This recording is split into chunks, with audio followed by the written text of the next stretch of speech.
যোৱাকালি প্ৰায় মাজনিশা 1-1:30 বজাত ডিষ্ট্ৰিক্ট জেলৰ পৰা আমাৰ যিখিনি চিকিউৰিটি পাৰ্চনেল থাকে তেওঁলোকে ফোন কৰিলে আমাৰ পুলিচ ৰিজাৰ্ভত যিটো আৰ্ম ব্ৰাঞ্চৰ সাব ইন্সপেক্টৰ ৰাণাদেৱ যোনে ডিটেইলমেণ্টবিলাক কৰে তেওঁক ফোন কৰিলে যে তাত এটা মানে এজনী মহিলাক যাৰ এনেকুৱা এটা ঘটনা হৈছে চ' ইমিডিয়েটলি আহিব লাগে।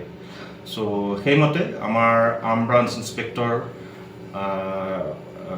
দেৱানন্দ দত্ত লগতে ABSI যিটো মানে arm branch sub inspector Ranadev তেওঁলোকে ডিষ্ট্ৰিক্ট জেল কেম্পাছলৈ ৰাওনা হ'ল। তাত তেতিয়ালৈকে আমি গম পালোঁ যে তাৰে যি জেল ছুপাৰিণ্টেণ্ডেণ্ট তেওঁ আহি পালে অলপ পিছত।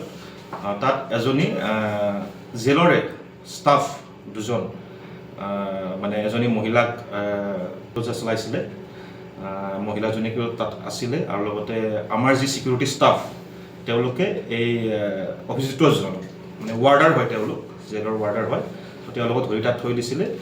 তেতিয়া আমাৰ পুলিচ ৰিজাৰ্ভৰ পৰা ABI আৰু ABSI গৈ পায় আৰু আমাৰ যি নাইট পেট্ৰলিং পাৰ্টি আছিলে সদৰ থানাৰ নাইট পেট্ৰলিঙত আছিলে সাব ইন্সপেক্টৰ বিশাল চেত্ৰী। চ' তেওঁক ফোন কৰে আৰু ফোন কৰি যিজন একিউজ দুজন আছিলে যাক মানে আমাৰ চিকিউৰিটি পাৰ্চনেল ধৰি থৈ দিছিলে তেওঁলোকক থানালৈ লৈ অহা হয় আৰু মহিলাজনীকো অনা হয়, ভিক্টিম মহিলাজনীকো লৈ অহা হয় আৰু বাকী আমি প্ৰিলিমিনাৰী মেডিকেল এক্সামিনেশ্যন কৰি যিখিনি আমি কৰিব লাগে। আৰু ঘটনাটো মাজৰাতি মানে ক'লোৱে 1:30 বজাত ৰিপৰ্ট হৈছে। চ' এতিয়া আমি গোটেই মানে লিগেল প্ৰক্ৰিয়াটো ষ্টাৰ্ট কৰিছোঁ, কেছটো ৰুজু কৰি তদন্ত আৰম্ভ কৰিম। কেছটো ৰেজিষ্টাৰ হৈ লওক, তথাপিতো মই কৈ দিছোঁ বাৰু এজন হৰেশ্বৰ কলিতা আৰু গজেন্দ্ৰ কলিতা তেওঁলোক ৱাৰ্ডাৰ হয়, জেলৰ ষ্টাফ হয়। কেম্পাছতে জেল কেম্পাছ যিটো residential area, jail within jail campus যিটো ৰেচিডেঞ্চিয়েল এৰিয়া তাত ঘটনা সংঘটিত হৈছে। সেইটো এতিয়া আকৌ ক'ব পৰা একো নাই, জাষ্ট মহিলা আৰু ভিক্টিমৰ মহিলাৰ এটা যুঁজাত ভিক্টিম মহিলা এজনৰ বিষয়ে বেছি ডিটেইলছ এতিয়া দিয়াটো ঠিক নহ'ব। যোৱাকালি প্ৰায় মাজনিশা 1-1:30 বজাত ডিষ্ট্ৰিক্ট জেলৰ পৰা আমাৰ যিখিনি চিকিউৰিটি পাৰ্চনেল থাকে তেওঁলোকে ফোন কৰিলে আমাৰ পুলিচ ৰিজাৰ্ভত যিটো আৰ্ম ব্ৰাঞ্চৰ সাব ইন্সপেক্টৰ ৰাণাদেৱ যোনে ডিটেইলমেণ্টবিলাক কৰে তেওঁক ফোন কৰিলে যে তাত এটা মানে এজনী মহিলাক যাৰ এনেকুৱা এটা ঘটনা হৈছে চ' ইমিডিয়েটলি আহিব লাগে। চ' সেইমতে আমাৰ arm branch inspector Devananda Dutta লগতে ABSI যিটো মানে arm branch sub inspector Ranadev তেওঁলোকে ডিষ্ট্ৰিক্ট জেল কেম্পাছলৈ ৰাওনা হ'ল।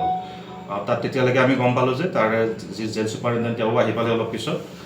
তাত এজনী জেলৰে ষ্টাফ দুজন মানে এজনী মহিলাক চলাইছিলে, মহিলাজনীকো তাত আছিলে আৰু লগতে আমাৰ যি চিকিউৰিটি ষ্টাফ তেওঁলোকে এই অভিযুক্তজন মানে ৱাৰ্ডাৰ হয়, তেওঁলোক জেলৰ ৱাৰ্ডাৰ হয়, তো তেওঁলোকক ধৰি তাত থৈ দিছিলে। তেতিয়া আমাৰ পুলিচ ৰিজাৰ্ভৰ পৰা ABI আৰু ABSI গৈ পায় আৰু আমাৰ যি নাইট পেট্ৰলিং পাৰ্টি আছিলে সদৰ থানাৰ নাইট পেট্ৰলিঙত আছিলে সাব ইন্সপেক্টৰ বিশাল চেত্ৰী। চ' তেওঁক ফোন কৰে আৰু ফোন কৰি যিজন একিউজ দুজন আছিলে যাক মানে আমাৰ চিকিউৰিটি পাৰ্চনেল ধৰি থৈ দিছিলে তেওঁলোকক থানালৈ লৈ অহা হয় আৰু মহিলাজনীকো অনা হয়, ভিক্টিম মহিলাজনীকো লৈ অহা হয় আৰু বাকী আমি প্ৰিলিমিনাৰী মেডিকেল এক্সামিনেশ্যন কৰি যিখিনি আমি কৰিব লাগে। আৰু ঘটনাটো মাজৰাতি মানে ক'লোৱে 1:30 বজাত ৰিপৰ্ট হৈছে। চ' এতিয়া আমি গোটেই মানে লিগেল প্ৰক্ৰিয়াটো ষ্টাৰ্ট কৰিছোঁ, কেছটো ৰুজু কৰি তদন্ত আৰম্ভ কৰিম।